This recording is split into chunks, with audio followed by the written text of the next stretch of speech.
we're here in front of the Barnstable County Courthouse in Barnstable, Massachusetts on Cape Cod, early October of 2015, and we find a couple of cannons on display here, and I'm reading the plaque of one of the cannons, and it says, of course you can't read it from your vantage here, but anyway, during the War of 1812, Captain Richard Raggart of the British blockade ship HMS Spencer demanded a ransom of $6,000 from the village of Barnstable, or else he would destroy the extensive salt works owned by Loring Crocker.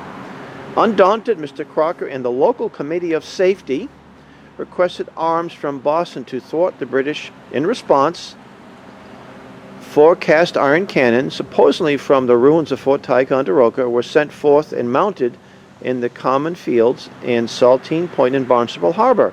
A standoff occurred and the British departed empty-handed.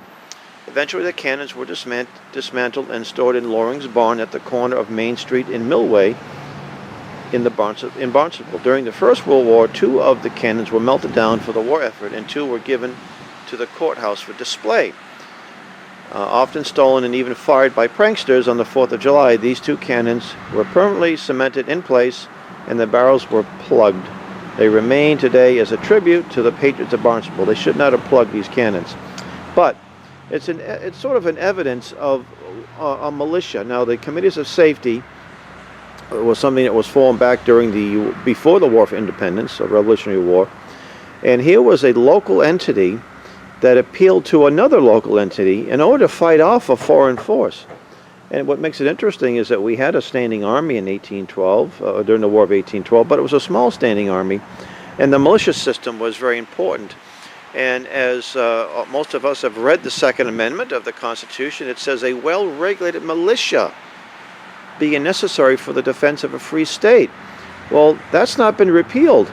But the militia concept it's been replaced by something called the National Guard, which really isn't a militia.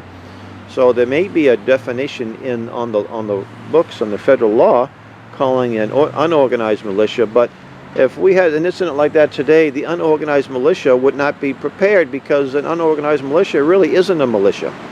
And to learn more about this, I recommend the writings of Dr. Edwin Vieira.